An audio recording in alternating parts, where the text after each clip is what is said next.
시간에는 우리가 다바르 앞에서 말씀드린 것처럼 다바르 민수기에 대해서 우리 1장 1절부터 우리 본문 말씀을 쭉 살펴보도록 그렇게 하겠습니다. 민수기 1장 1절에 보면 이스라엘 자손이 애굽 땅에서 나온 후 둘째 해 둘째 달 첫째 날에 여호와께서 시내산 시내 광야 회막에서 모세에게 말씀하여 이르시되, 이렇게 한글 번역에는 되어 있습니다. 그런데 히브리어 번역에는 보면 첫 번째 단어가 다바르라는 단어입니다.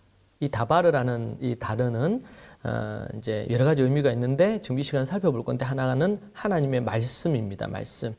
그래서 민수기를 앞으로 우리가 표현할 때 다바르라고 책 이름을 그렇게 부르는 것이 좀 더 정확합니다. 왜냐하면 이게 이제 모세가 쓰신 책의 네 번째 파트인데요. 창세기, 출애굽기, 레위기, 민수기, 신명기지 않습니까? 그래서 히브리적인 문학 이해에 있어서 첫 글자, 첫 문장이 그 책의 전체를 이끌고 가는 그런 부분들이 있습니다. 그래서 지금 1장 1절이 다바르로 시작하니까 다바르가 이 민수기의 1장부터 36장까지 있는데 이 전체를 이끌고 가는 단어이기도 합니다. 그리고 또 1장 1절이 또 이 전체를 또 이끌어 가기도 합니다. 이것이 이제 히브리 문학의 하나의 특징이기도 하고요. 히브리인들이 갖고 있는 이 토라의 제목엔 우리는 이제 민수기라고 우리가 이름을 이렇게 붙였는데 그들은 민수기라고 이름을 부르지 않습니다. 그리고 초대교회 성도들은 이 부분을 첫 번째 이제 단어를 따서 다바르다 이렇게 이름을 붙였습니다. 그래서 첫 글자가 책 제목으로 정해진 것이죠. 그래서 다바르가 토라의 네 번째 책 이름이다 이렇게 이제 보시면 되겠습니다. 창세기는 바라가 첫 번째 단어입니다. 이것은 이제 창조, 질서, 그렇게 이제 그런 의미를 갖고 있고요. 그래서 질서를 세운다, 모든 것의 기초를 세운다. 그러니까 무언가를 천지 만물을 만들었다는 개념도 있는데 좀 더 정확한 표현은 이 바라의 표현이 모든 것의 기초나 질서를 세운다 이런 뜻을 갖고 있습니다. 질서라는 이 단어 바라가 창세기 전체를 이끌고 가는 단어죠. 시간과 공간의 어떤 창조 질서를 세울 뿐만 아니라 모든 것의 어떤 기초를 세운다. 뭐 예를 들면 이 눈에 안 보이는 이런 부분들도 하나님이 다 만드셨죠. 권위의 질서를 세운다든지 또 가족 안에 어떤 질서를 만든다든지 가정을 하나님께서 만드셨다든지 남자와 여자를 창조하셨지만 그 말 속에는 가정을 만드시고 그 가정 안에 자녀를 낳아서 생육하고 번성하도록 하나님 만드셨단 말이에요. 그러니까 이 모든 것에 어떤 기초가 있습니다. 세상에서는 결혼이라는 제도가 언제부터 시작됐느냐, 아니면 가정이라는 것이 누가 만들었느냐.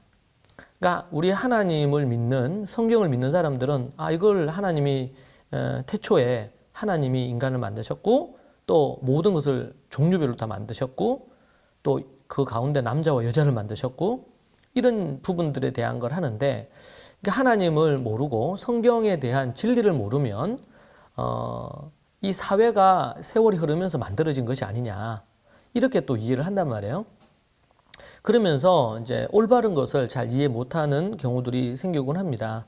그러니까 모든 것의 시작, 모든 것의 출발, 모든 것의 어떤 그런 기초, 또 질서 이런 것들의 모든 것들이 어떻게 시작되고 이루어졌느냐, 이 바라라는 단어에서부터 우리는 창세기에서 그것을 발견할 수 있습니다. 그래서 인간의 근본되는 정신, 인간의 어떤 창조 목적, 인간의 어떤 존재 이유 이런 것들을 이해하려면 결국은 창세기를 이해하지 않고 이해한다는 것은 어렵습니다.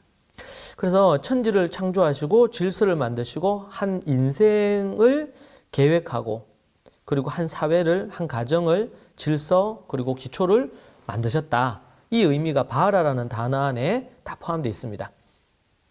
그래서 이제 교회에 누가 새로운 가족이 오거나 새신자가 오면 이 질서와 창조의 기초를 바로 세워주는 거 너무 중요하고, 창세기의 첫 단어 바라라는 사실을 기억해야 됩니다. 그러니까 첫 단어가 하나님이 아니면 태초에 이거 첫 단어가 아니고 봐라. 하나님이 모든 것의 기초와 시작을 하셨다. 질서를 세우셨다.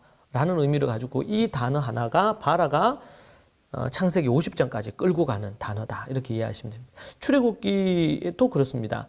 출애굽의 첫 단어는 쉐몬입니다. 이 단어는 이름들이라는 뜻이거든요.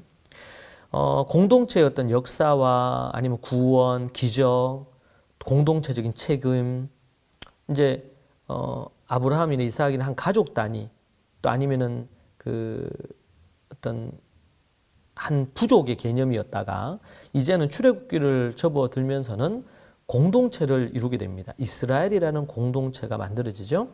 그래서 첫 단어가 바로 쉐몬, 이름들이라는 뜻이에요. 이름. 그래서 이름들로 시작을 합니다. 자, 민수기는 다바르, 즉 하나님의 말씀이라는 뜻인데 광야를 지내는 이스라엘을 지배하는 것은 바로 하나님의 말씀이라는 겁니다. 그래서 다바르로 시작합니다. 36장까지 있는데 500번에 걸쳐서 이 다바르라는 단어가 사용되어집니다. 민수기는 하나님의 다바르의 이야기다. 그렇게 우리가 볼 수 있겠고 1장부터 9장까지는 하나님의 다바르의 이야기고요. 10장부터 26장까지는 인간의 다바르 이야기입니다. 자, 우리가 이제 그래서 첫 번째 우리가 생각해야 될 것은 우리는 민수기라고 지금 알고 있는 이 책이 민수기는 뭐냐면 백성들의 이 수를 세웠다는 거거든요. 백성들의 수를 세는 책이다. 이렇게 이제 민수기라는 이름이 그런 뜻이에요. 그러니까 분명히 이 성경 안에는 이 토라의 네 번째 책 안에는 백성들의 숫자를 세는 내용이 나오긴 합니다. 그러나 그 숫자를 세는 그것이 이 책의 전체적인 부분에 있어서 중요한 단어가 아닙니다. 그러니까 임의적으로 이제 민수기라고 이름을 붙인 거예요. 그런데 이름을 붙여본다면 구약이나 초대교회 성도들이 이름을 붙였던 다바르라는 이름이 더 정확하고 맞는 표현인 것 같아요. 그래서 우리가 이제 앞으로는 민수기라고 불러도 무방한데 좀 더 우리가 초대교회 성도들이 이해하고 알았던 것처럼 다바르라고 우리가 이해를 한다면 성경을 이해하는 데 더 좋지 않을까 그렇게 볼 수가 있습니다. 책 제목을 어떻게 이해하느냐에 따라서 그 책 제목은 결국에는 그 책 전체의 의미가 뭔지를 보여주는 거거든요. 그래서 다바르다 이렇게 얘기하면 민수기라 그러면은 백성들의 숫자 아니면 군대의 숫자를 세웠다 이런 의미가 되는 거고 다바르라고 얘기하면 이것은 하나님의 말씀, 이 하나님의 말씀에 순종할 거냐 말 거냐. 그리고 또 이제 좀 뒤에 나오지만 이 다바르의 의미는 원망, 불평 이런 의미가 또 있어요. 그래서 이 10장부터 끝장까지 나오는 내용이 바로 인간의 다바르, 인간이 하나님께 하는 이 다바르는 탄식, 기도가 되거든요. 그리고 하나님의 말씀을 또 다바르라 그래요. 근데 인간이 다바르를 한다. 이렇게 하면 그것은 원망과 불평의 이야기입니다. 그래서 이 9장까지는 하나님이 모세에게 아니면 이스라엘에게 말씀하시는 다바르의 내용이라면 10장부터 끝장까지 36장까지는 인간이 어떻게 하나님께 원망하고 모세와 아론에게 원망하고 이렇게 해서 생기는 문제들의 이야기인지를 발견할 수가 있습니다. 자, 그렇게 여러분 보시면 될 것 같고, 자, 그래서 다바르에는 크게 두 가지의 의미가 있어요. 이 단어를 우리가 이해를 해야 되는데, 이제 하나님의 다바르 이러면은 하나님의 말씀입니다. 1장 1절이 그런 뜻이거든요. 하나님의 말씀 다바르입니다. 그런데 이제 인간이 이제 이 다바르 한다 그럴 때는 두 가지 의미를 가져요. 하나는 하나님께 탄식하며 기도한다는 의미가 있고, 또 하나는 원망하고 불평한다는 의미가 있습니다. 우리가 어떤 상황이 딱 주어졌을 때 하나님께 나아가서 탄식하며 기도하며, 때로는 그 탄식 속에는 하나님을 향한 또 이렇게 섭섭함 이런 걸 얘기할 수 있지만, 근데 그것이 탄식이 되고 기도가 되면 그것은 매우 긍정적인 의미로 사용되어집니다. 다바르라는 똑같은 단어지만. 그런데 이것이 사람을 향해서 뭔가를 말하기 시작하면, 그래서 이 책 전체에서 모세에게, 하나님께, 뭐 물이 없다고 아니면은 배가 고프다고 또 뭐 그런 것으로 계속 광야를 지내는 동안 원망 불평하지 않습니까? 그러니까 이것도 다발이에요. 그래서 우리가 그 의미를 정확하게 이해하는 거 우리가 필요합니다. 이 시대는 원망이나 불평을 중요한 죄로 여기지 않습니다. 그런데 원망하고 불평한다, 감사가 없고 원망한다. 뭐 사람이 다 뭐 살다 보면 다 원망할 수 있지. 이렇게 이제 생각을 하는데 성경은 이것은 매우 심각한 죄로 보는 것입니다. 원망하는 자, 이 말씀에 보면 결국 광야에서 하나님의 큰 심판을 받고 사망합니다. 하나님 벌을 받아 죽습니다. 이러한 마음의 말들은 사람이 아닌 하나님에게 가서 부르짖고 외침으로 하나님께 감정을 토로하는 것으로 해서 기도가 되고 탄식이 되게 해야 되는데 그렇게 하지 않고 이것을 사람이나 아니면은 이스라엘 백성들은 모세에게 이것을 원망하고 불평하고 이렇게 하는 것을 통해 가지고 그것은 결국에는 모세가 아니고 하나님께 원망하는 거라고 성경은 얘기하고 있습니다. 그래서 결국 이 원망하는 자 그들은 죽음을 맞이하게 되고 탄식하는 사람은 살고 생명을 얻게 되는 것입니다.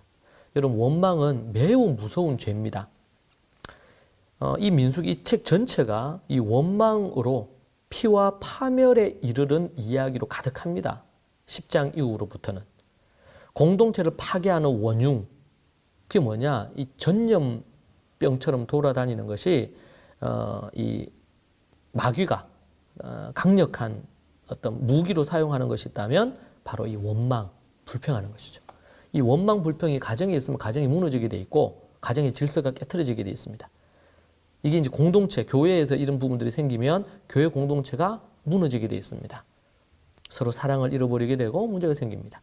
그래서 우리는 정말 이 탄식의 다발을 하는지, 기도하는 아니면은 원망의 다발을 하는지 우리가 생각해야 되겠습니다. 탄식으로 가든지 아니면 원망으로 가든지 둘 중에 하나로 가게 돼 있거든요. 그래서 탄식은 개인과 공동체를 살리지만 원망은 개인과 공동체를 파괴한다. 교회를 무너뜨린다. 그렇게 우리가 볼 수가 있습니다. 자, 금방 말씀드린 것처럼 우리 다발의 두 가지 의미, 우리 1장 1절을 잘 이해를 해야지 이 민수기 전체를 우리가 이해를 할 수가 있겠습니다. 이제 세 번째로는 인생을 파멸로 이끄는 이 원망인데요. 좀 더 이제 이 원망에 대해서 살펴보면은 이 민수기 전체를 보면 원망으로 뒤덮여 있습니다. 원망은 주로 보면 모세나 아론을 향해서 원망합니다. 그런데 모세와 아론을 향한 이 원망을 하나님이 뭐라고 얘기하시냐면 모세 너에게 하는 원망이 아니라 나에게 하는 것이라고 그렇게 말씀하시거든요. 온 백성이 모세와 아론을 향해서 원망하는데 민수기 14장 2절을 보면 이스라엘 자손이 다 모세와 아론을 원망하여 온 회중이 그들에게 이르되 우리가 애굽 땅에서 죽었거나 이 광야에서 죽었으면 좋았을 것을. 이스라엘 자손이 다 모세와 아론을 원망하며 이렇게 나오죠. 우리가 애굽에서 나오지 않고 그냥 애굽에서 그냥 죽었으면, 광야에서 죽느니 애굽에서 죽으면 뭐 거기에 무덤이 없어서 우리를 이기로 끌고 나와서 우리를 광야에서 다 죽이려고 하느냐? 이렇게 모세와 아론에게 원망하거든요. 그래서 민수기 14장 2절에서는 이스라엘 자손이 다 모세와 아론을 원망하여 이렇게 나옵니다. 그런데 하나님은 모세와 아론이 아니라 이 백성들이 하나님 자신을 향해서 원망한다고 얘기를 하셔요. 그래서 14장 27절을 보면 이런 말씀이 나옵니다. 나를 원망하는 이 악한 회중에게 내가 어느 때까지 참으랴. 이스라엘 자손이 나를 향하여 원망하는 바, 그 원망하는 말을 내가 들었노라. 백성들은 지금 모세와 아론에게 원망을 했는데 하나님은 이 백성들의 원망이 모세와 아론에게 원망한 게 아니고 하나님 자신에게 원망했다고 얘기하는 겁니다. 왜냐하면 지금 모세와 아론에게 하나님 말씀하신, 모세와 아론이 백성들에게 얘기한 것은 대부분 하나님이 모세에게 명령하신 내용들이거든요. 그런데 그것을 모세가 전달했을 뿐이에요. 그런데 백성들은 원망하고 불평했죠. 하나님의 말씀을 전하는 모세와 아론을. 그러니까 하나님은 이 백성이 너희를 원망하는 게 아니고 나를 원망하는 거다. 그러면서 하나님이 매우 마음이 상하신 겁니다. 하나님이 화가 나신 것이죠. 첫 번째 이 원망은 그러니까 민수기 전체에서 첫 번째 원망이 10장에 등장하는데 물 문제 때문에 시작됩니다. 먹는 문제입니다. 그렇게 해서 물이 없다고 원망하죠. 그래서 돌을 들어서 모세를 죽이려고 합니다. 또 배가 고픕니다. 먹을 것이 없다고 원망합니다. 하나님께 탄식하면서 하나님 물을 주세요. 먹을 것을 주세요. 하나님은 이미 물과 먹을 것을 준비하고 계셨습니다. 그런데 이스라엘 백성들은 우리를 이렇게 목이 말라서 그리고 배가 고파서 우리를 죽게 만들려고 이 광야에서 우리를 죽게 만들려고 우리를 애굽에서 끄집어내었느냐고 하나님을 향해서 모세를 향해서 아주 원망을 하죠. 14장으로 가면 정탐꾼들이 갔다 와서 보고를 합니다. 그들의 보고는 하나님을 향한 원망의 보고였습니다. 그 보고를 들은 10명의 정탐꾼들의 이 불신앙적인 원망의 보고를 듣고는 백성들 전체가 원망을 하게 되죠. 결국에는 그것 때문에 어떻게 됩니까? 이스라엘은 광야에서 20세 이상의 모든 사람들이 다 죽습니다. 하나님이 사형 선고를 내리시고 40년 동안 싹 다 죽이시고 그렇게 하고 나서 가나안 땅에는 그 이하의 사람들만 들어가도록 그렇게 하시죠. 길에서 그들이 원망하고 해서 불뱀에 물려 죽습니다. 모세가 구스 여자를 취할 때 죄일 척근이었던 미리암과 아론의 원망, 불평이 등장을 하는데 그래서 이제 미리암이 이 나병이 들죠. 그리고 또 고라 일당들이 원망하는 사건도 큰 사건입니다. 아론 다음에 우두머리였던 고라 일당들이 250명의 지휘관들을 거느리고 야합을 해가지고 모세를 향해서 원망하고 반역합니다. 왜 아론이 모세 너의 형이 왜 대제사장이 되고 너희 형제와 자매가 싹 다 이 자리를 해먹느냐 이러면서 공격을 하는 것이죠.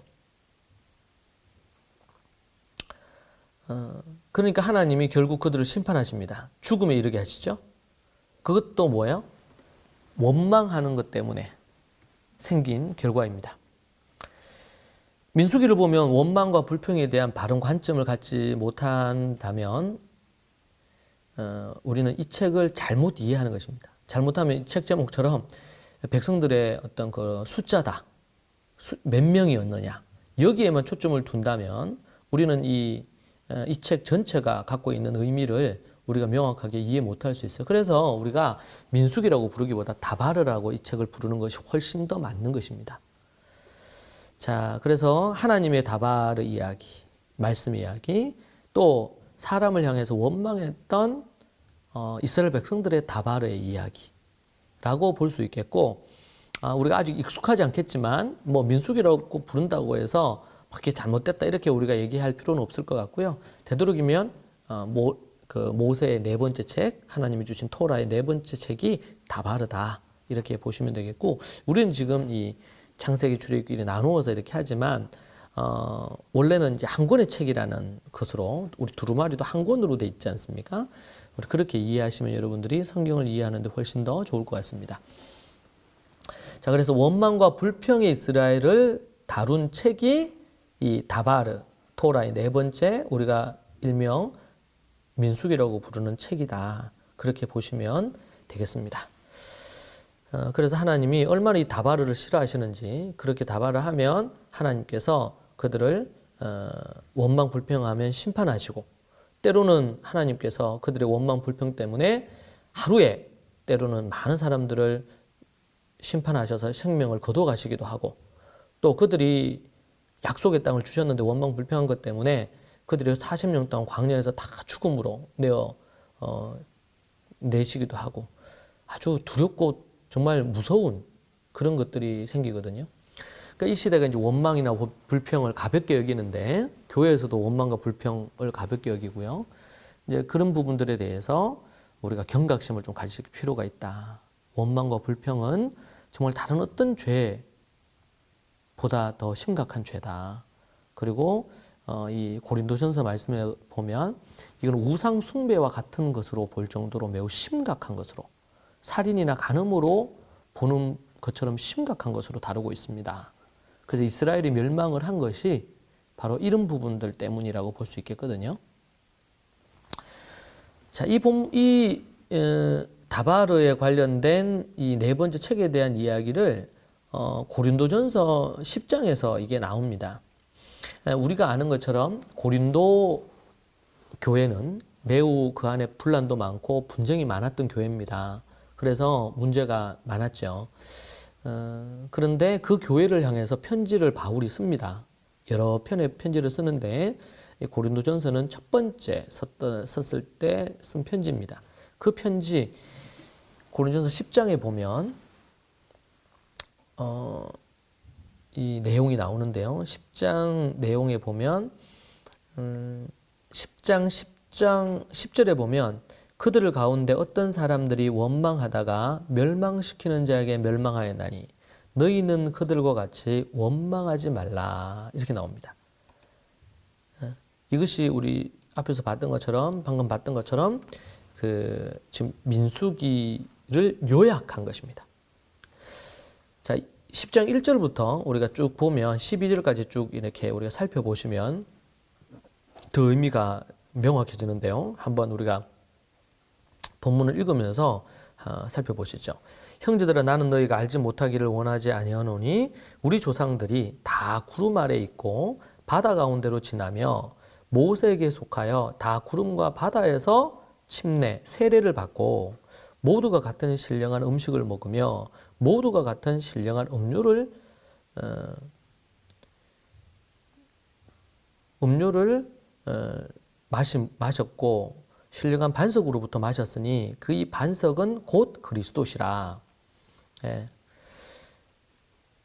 모두가 같은 신령한 음료를 뒤따르는 신령한 반석으로부터 마셨으니 그 반석은 곧 그리스도라.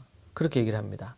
여기까지 우리가 좀 살펴보시면 이스라엘 백성들이 우리 조상들이 다 구름 아래에 있고 구름 아래는 언제 있었냐면 출애굽하고 나서 하나님은 구름 기둥으로 그들을 이끌어 주셨습니다. 그리고 바다 가운데를 지났어요. 그들이 바다 어디를 지났습니까? 홍해를 건넜죠. 홍해를 건널 때 바람을 동풍을 불게 해서 벽을 세우시고 그렇게 해서 그들을 마른 땅처럼 지났다고 성경은 말하고 있습니다. 모세에게 속하여 다 구름과 바다에서 세례, 침례를 받았다 그렇게 얘기합니다. 바다를 걷는 건 뭐야? 예, 홍해를 건너는 것을 뭘로 표현하고 있냐면 세례받는 걸로, 침례받는 걸로 표현하고 있죠. 모두가 같은 신령한 음식을 먹었다 그렇게 표현합니다. 만나를 먹은 것이죠. 만나와 메추라기를 먹었습니다. 모두가 같은 신령한 음료를 먹었습니다. 이건 뭐야? 신령한 반석에서 마셨다. 그렇게 반석을 치니까 물이 나왔잖아요. 모세가 반석을 치니까 지금 그 얘기를 하고 있는 출애굽 얘기를 하는 겁니다. 그 반석은 곧 그리스도시다. 예. 그 물, 생수를 먹었는데 그 생수가 바로 반석이 누구냐? 그리스도시다. 지금 출애굽기에 나오는 출애굽 이후의 사건을 얘기하면서 그것을 지금 이게 바다를 건너는 것이 세례받는 거, 그리고 물을 마시고, 그리고 음식과 음료 먹는 거, 만나 메추라기, 그리고 생수를 반석에서 먹는 게 반석이 그리스도다. 그렇게 말하고 있습니다. 그러나 그들의 다수를 하나님이 기뻐하지 아니하셨으므로 그들이 광야에서 멸망을 받았느니라. 광야에서 멸망을 받았다. 그렇게 얘기하고 있습니다. 하나님께서 그들에게 이렇게 이제 이끌어 주셨는데 지금 이것을 신약적인 관점에서 바울께서 해석을 하시고 설명을 하시는 것이죠. 그래서 그들의 다수, 그들 출애굽한 사람들의 다수를 하나님이 기뻐하지 않아서 그들이 광야에서 멸망을 받게 된 것이다. 이러한 일은 우리들의 본보기가 되어 우리로 하여금 그들이 악을 즐겨한 것 같이 즐겨하는 자가 되지 않게 하려 함이니 그들 가운데 어떤 사람들과 같이 너희는 우상 숭배자가 되지 말라. 지금 7절부터 우리 쭉 내려가면서 이스라엘이 왜 광야에서 멸망했는지 원인을 네 가지로 얘기하는데요. 7절에서는 우상 숭배자가 되지 말라. 기록된 바 백성이 앉아서 먹고 마시며 일어나서 뛰논다함과 같다. 8절에서 그들 중에 어떤 사람들은 음행하다가 하루에 2만 3천 명이 죽었나니. 음행이죠. 첫 번째는 우상 숭배, 두 번째는 음행. 우리는 그들과 같이 음행하지 말자. 9절에서 그들 가운데 어떤 사람들이 주를 시험하다가 뱀에게 멸망하였나니 우리는 그들과 같이 시험하지 말자. 하는 주님을 시험하는 게 세 번째입니다. 우상 숭배, 그리고 음행하는 것, 그리고 주를 시험하는 것. 그리고 10절에서 우리가 앞에서 얘기한 것처럼 그들 가운데 어떤 사람이 원망하다가 멸망시키는 자에게 멸망하여 너희는 그들과 같이 원망하지 말라. 그들이 출애굽해서 광야를 지내고 그리고 홍해를 건너고 구름 기둥으로 하나님의 이끄심을 받고 놀라운 기적과 하나님의 역사와 이런 것들은 다 거듭나서 십자가로 말미암아 6월절은 십자가를 상징하죠. 십자가와 그리고 부활의 능력과 은혜로 거듭나서 그리고 나서 홍해를 건너는 세례를 받는 침례를 받는 것도 이루어지고 그리고 하나님께서 주시는 이 만나와 메추라기 그리고 물을 하나님의 영의 양식들을 예수님 말씀을 듣고 그리고 또 생수를 먹고 이런 것들을 주님의 피와 살을 먹고 마심으로 풍성함을 누렸는데도 불구하고 그들의 다수가 하나님이 기뻐하지 않으시고 멸망했다는 거예요. 멸망의 원인이 뭐냐? 네 가지입니다. 하나는 우상 숭배고, 두 번째는 음행이고, 세 번째는 주를 시험한 것이고, 그리고 네 번째가 바로 따바르, 원망입니다. 이것이 고린도 전서에 기록된 이유는 11절에 그들에게 일어난 이런 일은 본보기가 되고 또한 말세를 만난 우리를 깨우치기 위하여 기록되었느니라. 그런즉 선줄로 생각하는 자는 넘어질까 조심하라. 그렇게 얘기하고 있습니다. 자, 이제 이런 말씀 가운데 있다. 우리가 봐야 되고 고린전서 그래 10장 1절에서 12절은 한마디로 표현한다면 이 따바르 민수기의 요약판이다. 고린전서 10장은 민수기를 한 10절 정도로 쫙 압축해서 요약 정리를 해놓은 것입니다. 이제 배경은 고린도 교회가 워낙 분란이 많고 서로 다투고 이런 것들이 있으니까 사도 바울께서 왜 이스라엘이 멸망했는지 아느냐. 그러면서 이 네 가지를 언급했는데 이 네 가지가 고린도 교회에 다 있었거든요. 우상 숭배도 있었고 음행도 있었고 주님을 시험하는 것도 있었고 원망 불평이 넘쳐났어요. 그래서 이 부분에 대해서 사도 바울은 민수기를 쫙 요약을 해주는 것으로 그들에게 교훈을 주려고 하는 것입니다. 그래서 다바르 민수기의 요약편이 어디냐? 그것은 바로 고린도전서 10장 1절에서 12절까지 말씀이다. 그렇게 여러분들이 기억해 두시면 좋을 것 같습니다.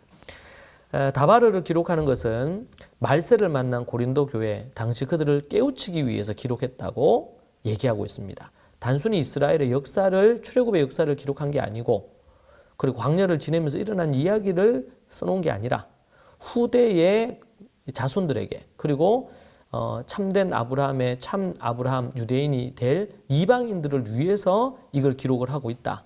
그래서 사도 바울이 지금 고린도 교회 이방 교회에 이 다바르 민수기 내용을 요약해서 말해주는 것이겠죠.